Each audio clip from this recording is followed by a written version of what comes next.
Oh, hello.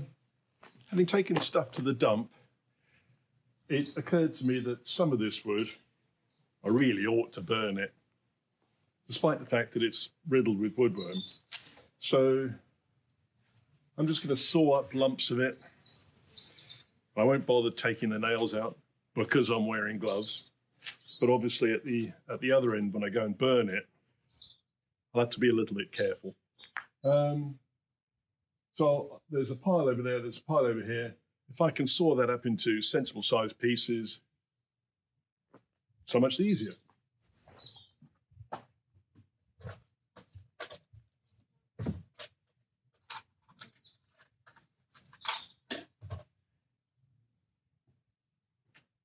Today, the vicious tool of choice is a reciprocating saw.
This is a good example of why perhaps not to give up on some of the wood that's here. You can see that the outside, which is actually where the bark is really eaten up by woodworm. But this inside part here is absolutely rock solid. It's difficult to cut through with a saw. And that, woodworm isn't going to get into that, so it's still safe to use. Now this is heavy, this is chestnut. So I'm quite tempted to use a couple of those pieces and wood turn them. Just small sort of spindly type things. Maybe a lemon juicer. I don't know, we'll see.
Found this root ball.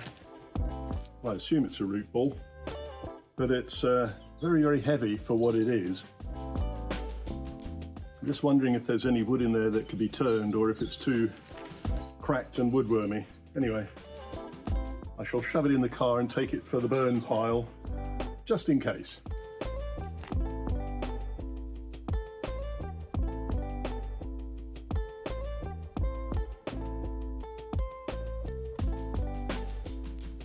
The problem with doing this out here is that inevitably when I cut up this stuff, some nails fall out.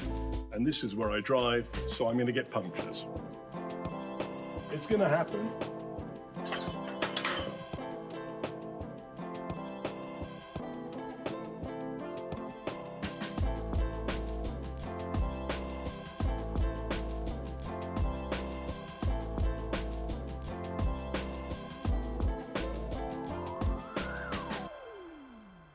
Well, that's all good. Come and have a look.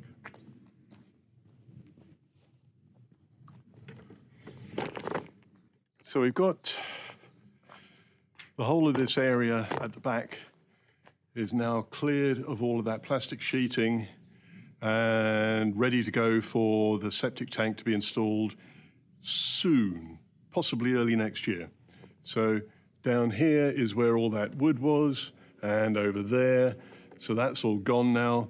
I'll have to clear out that, I don't know, hay box. I think we'll probably leave it, once I've cleared it, leave it as a structure and use it for firewood. It seems sensible. Might have to do a little bit of repairs on this roofy bit. All of this roof that's up here, the tin roof, it's very rusted on the outside, so we'll replace that with some fresh tin roof. Going up to this loading bank at the back, some of that is going to have to be dug up for when the septic tank goes in, because if you remember, around the side over here is the boiler room. And that boiler room is going to be the bathroom, toilet bathroom. So there'll be a pipe coming out of the wall to come across here to the septic tank, which will be all of the output from the bathroom, toilet, showers, all of that sort of stuff. Here we are on top of the boiler room. So I'm standing on the boiler room roof, looking out over the garden. Prior to Big Digger Man coming in and doing the terrassement, the stripping off of the surface layers and levelling it out. So what we can see over in the distance on that side by the colombage barn is it slopes away just by the side of the colombage barn. There's a raised bit over here coming up to about sort of here. Then it scoops down a little bit, and then it's from here, it's the other side of the scoop, and it slopes down to the other side of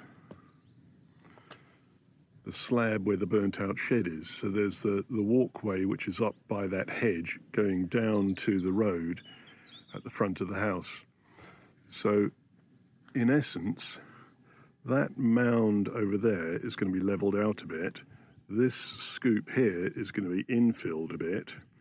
This side, which is sort of slopey, is going to be levelled or raised a slight bit, so that there's a bit more of a slope at that far side. When you look down at the side of the building, we're going to have a 2-metre walkway here. So that means that the whole of this slope down the side here is all going to be moved back. So the soil is going to go up over there into the dip. In that 2-metre walkway, there'll be a French drain at the bottom and some conduits for the rainwater pipes as and when this new roof is put on here, and a new gutter and water down pipes. So with that 2-metre walkway there, and with this slope here moved back, there'll be a walkway around, and then at the side here, which is from the edge of that door, that's where the original wall was, as is this, for what we call the vestibule, the lobby, whatever, but that'll be reinstated as part of the actual house, as is the boiler room here, which will be reinstated, but as a bathroom. So there'll be a new roof going from just below the slate tile level here, going down to this end wall. Whew. And so obviously that 2-metre walkway will carry on up the side of here, carry on along here, carry on along there, get rid of the chimney, and we'll have the walkway continue to the end up there. So that will then have a small raised bit up to the walkway down. And all of this tin roof here on the back is going to be removed, and I suspect not replaced. I suspect that will just be an open sort of seating area, who knows. Down under here, where you've got the end of the that sort of loading bank, in there is where the septic tank is going to be. This loading bank, which is slightly raised up, I'll probably put a timber slatted wall there just to act as a windbreak, so that the wind doesn't come in and just go straight under there and lift off the tin roof, which is over where the septic tank is going to go. That tin roof is going to still be a tin roof, but we'll put a fresh one on. I think that's probably the plans for the moment, unless it changes. Who knows?